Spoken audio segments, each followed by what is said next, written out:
Hi all, welcome to the second class of Civics Power Sharing. Power Sharing എന്ന ലെസണിലെ first ടോപ്പിക്കായ Belgium model of power sharing നമ്മൾ discuss ചെയ്ത് കഴിഞ്ഞതാണ്. And in this video we are discussing the case study of Sri Lanka. Sri Lanka is an island nation in Indian Ocean. ഇന്ത്യയുടെ തൊട്ടടുത്ത് കിടക്കുന്ന ഒരു ഐലൻഡ് നേഷനാണ് Sri Lanka. It has a population of about 2 crore people. Let us see the ethnic composition of Sri Lanka. There were 3 different ethnic communities in Sri Lanka. ശ്രീലങ്കയിൽ 3 തരത്തിലുള്ള communities ആണ് ഉണ്ടായിരുന്നത്. They are Sinhalese, Tamils and Christians. A clear majority of Sri Lankan people were Sinhalese, who are Buddhist. സിൻഹള എന്നത് ഒരു ലാംഗ്വേജിൻ്റെ പേരാണ്. ശ്രീലങ്കയിൽ 74% എന്ന് പറയുന്നത് സിൻഹള ലാംഗ്വേജ് സംസാരിക്കുന്ന ആളുകളായിരുന്നു. ആൻഡ് അവർ ഫോളോ ചെയ്ത റിലീജിയൻ ബുദ്ധിസം ആയിരുന്നു. ദെൻ 18% ഓഫ് പോപ്പുലേഷൻ തമിഴ്സ് ആയിരുന്നു. ഇവരിൽ 2 തരം തമിഴിയൻസ് ഉണ്ടായിരുന്നു. 13% are Sri Lankan Tamils and 5% are Indian Tamils. ഇതിൽ ശ്രീലങ്കൻ തമിഴിയൻസ് എന്ന് പറയുന്നത് ശ്രീലങ്കയിലെ നാറ്റീവ് ആയിട്ടുള്ള ആളുകളായിരുന്നു. ആൻഡ് ഇന്ത്യൻ തമിഴ്സ് എന്ന് പറയുന്നത് കൊളോണിയൽ റൂളിൻ്റെ സമയത്ത് ഇന്ത്യയിൽ നിന്നും ജോലിക്കും മറ്റ് ആവശ്യങ്ങൾക്കുമായി ശ്രീലങ്കയിലെത്തി പിന്നീട് അവിടെ സെറ്റിൽഡ് ആയിട്ടുള്ള ആളുകളായിരുന്നു ഇന്ത്യൻ തമിഴ്സ് എന്ന പേരിൽ അറിയപ്പെട്ടത്. Now we can see how Sri Lankan government ruled these ethnic diverse communities. ഇൻഡിപെൻഡൻസിന് ശേഷം ശ്രീലങ്കൻ ഗവൺമെൻറ് കൊണ്ടുവന്ന റൂൾ എന്തായിരുന്നു എന്ന് നമുക്ക് നോക്കാം. That is majoritarianism in Sri Lanka. Sri Lanka became independence in 1948. Then after independence Sri Lankan government established a rule which favoured Sinhala groups. നമുക്കറിയാം Sinhala people ആയിരുന്നു ശ്രീലങ്കയിലെ majority. Sri Lankan government കൊണ്ടുവന്ന റൂൾ ഈ സിൻഹള ഗ്രൂപ്പിൻ്റെ ഡെവലപ്മെൻറ്റിന് മാത്രം വേണ്ടിയിട്ട് ഉള്ളതായിരുന്നു. ബാക്കി വരുന്ന എല്ലാ കമ്മ്യൂണിറ്റീസിനെയും അവർ ഐസൊലേറ്റ് ചെയ്യുകയാണ് ഉണ്ടായത്. So let us see the features of majoritarianism or what are the changes that brought about by Sri Lankan government. First one, in 1956 an act was passed to recognize Sinhala as the official language in Sri Lanka. 1956 ശ്രീലങ്കയിൽ അവരുടെ official ലാംഗ്വേജായി സിൻഹള എന്ന് പറയുന്ന language choose ചെയ്തു. തമിഴ് ലാംഗ്വേജിനെ അവർ തീർത്തും ഒഴിവാക്കി എന്ന് വേണം പറയാൻ.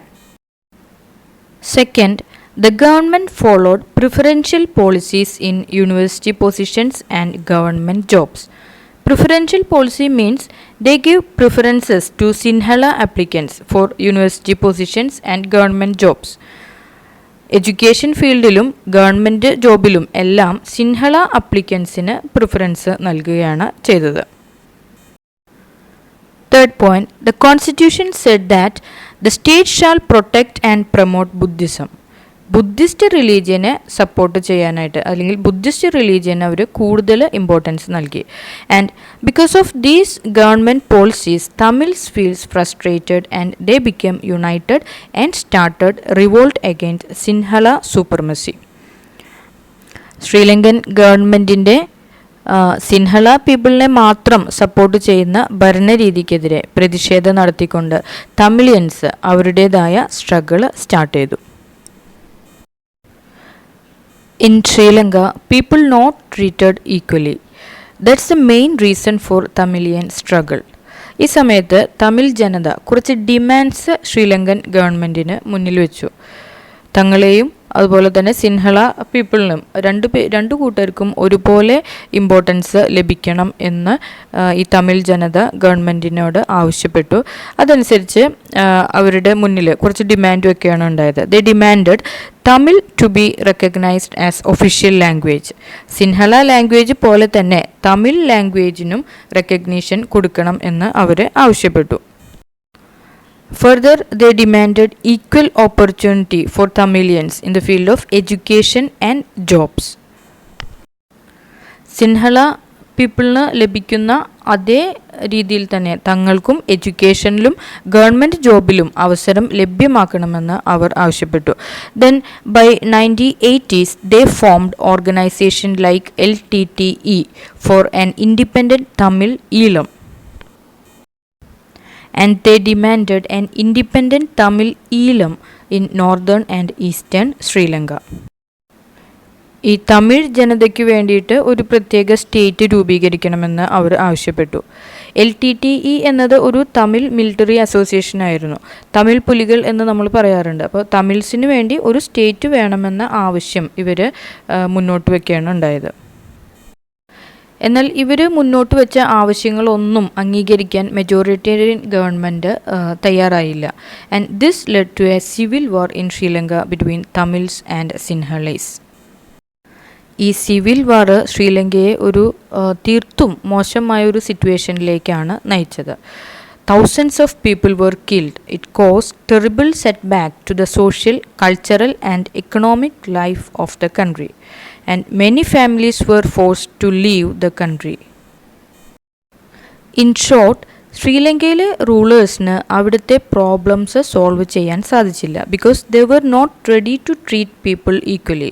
ബട്ട് ഇൻ ബെൽജിയം നമ്മൾ പഠിച്ചു, the rulers were very easily solve the problems of differences and conflicts. They accommodated all diversities and give equal opportunity and equal place to all sections. So the Belgium model of power sharing is known as accommodation policy, and the Sri Lankan model of power sharing was known as majoritarian form of government. So this is about the case of Sri Lanka. Hope you understand the class. On the next video we can discuss about the benefits of power sharing and how power sharing is helpful. Thanks for watching.